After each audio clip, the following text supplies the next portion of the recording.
Artificial intelligence. Artificial intelligence. In September 2022, at the Colorado State Fair in the USA, Jason Allen won the first prize in the digital category for a painting called Théâtre d'Opéra Spatial. This sparked an outburst. This award, which is relatively unknown outside Colorado, would have gone unnoticed but for Jason Allen. The cause of the outrage? Allen used Midjourney, an AI program, to create the painting. Artists called Jason a cheater because most of them used other digital illustrators for their entries. So the question is, can an AI-generated image be considered art? But before we answer that question, we need to ask, what is art?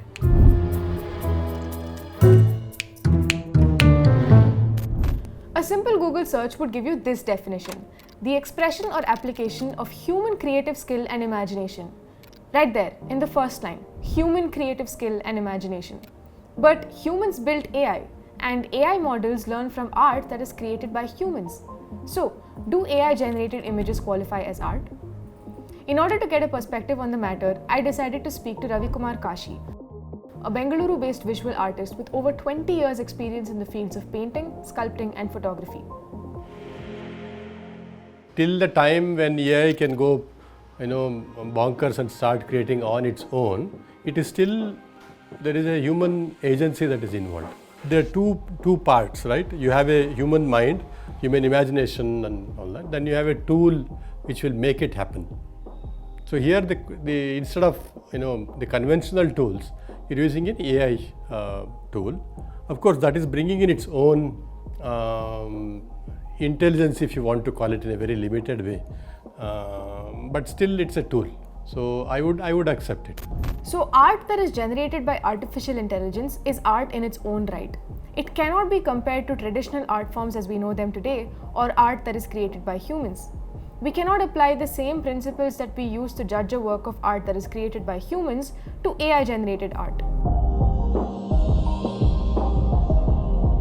But art is more than the medium it employs, whether it is a painting or AI-generated art.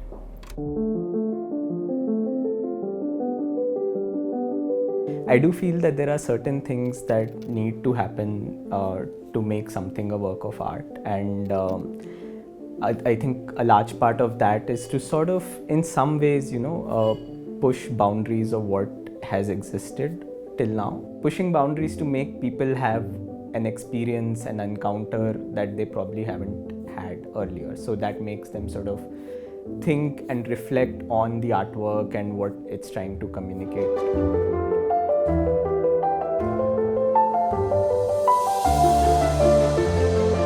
Of course, every image generated by AI cannot be called art, just as every photograph ever taken cannot be called a lens-based artwork.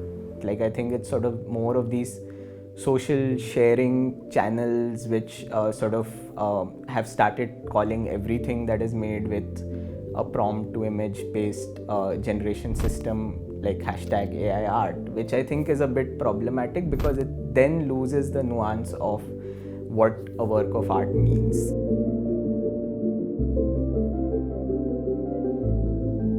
It's been made quite clear to me that whether something is art or not simply doesn't depend on the medium used to generate it.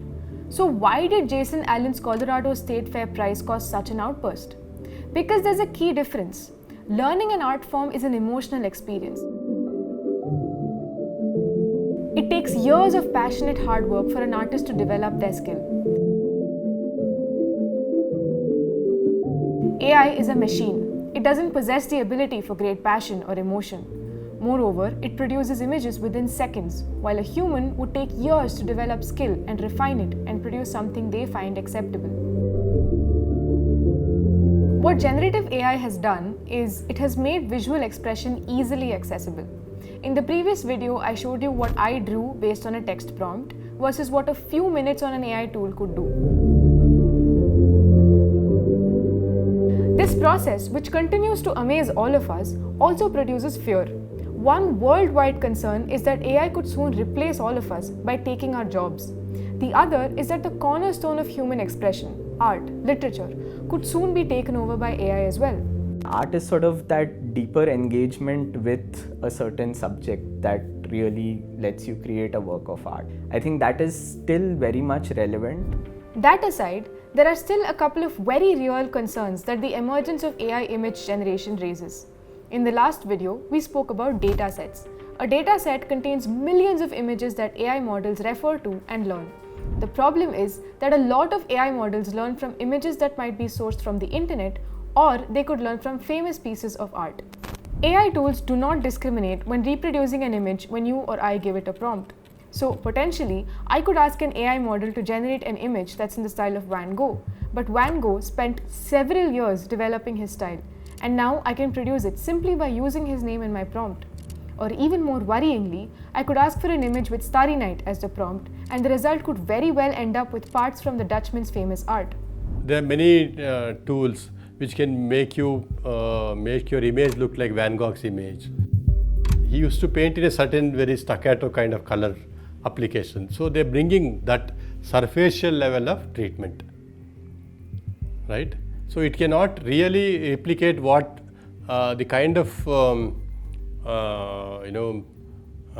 response that Van Gogh had looking at a flower or a chair or a landscape. That is not possible. In the last video, I tried to compare how a human learns an art as opposed to how a machine does. And that comparison made it very clear to me that the two processes are similar. We learn by observing examples, and our style is an amalgam of everything we have observed.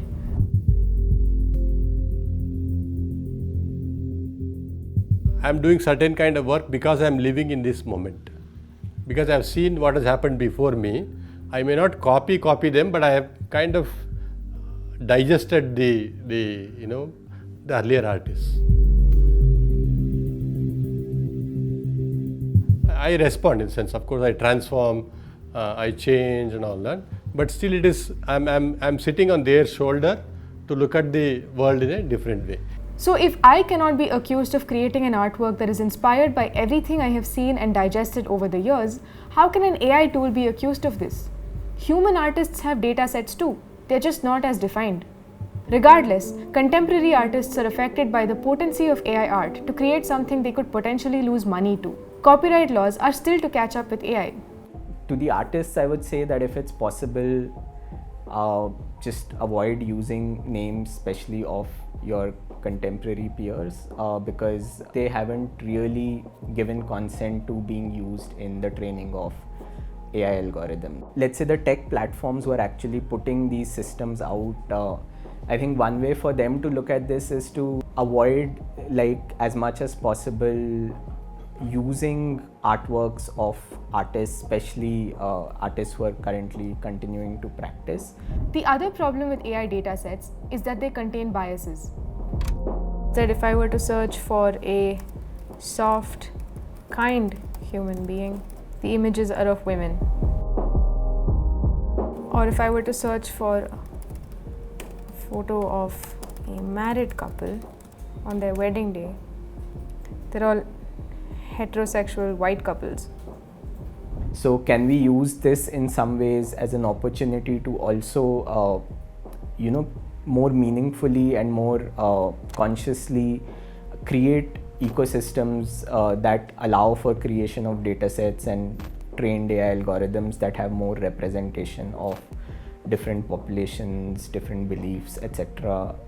Included in them? We don't live in a world where artificial intelligence has taken over and is working on its own agency. We're still the ones using AI as a tool to bring our vision to reality. And so it is upon us to engage with AI in a manner that furthers this evolution and helps us do things that would have proven impossible a few years ago. In this video, I tried to explore the connection between human creativity and AI art. I tried to address some of the ethical and moral concerns that the emergence of AI raises, and we heard both sides, traditional art forms as well as AI art. In the next video, we'll be exploring another form of AI art generation called deepfakes. This is a technology through which anyone, anywhere, can make anyone say anything. No, I buy you out, you don't buy me out.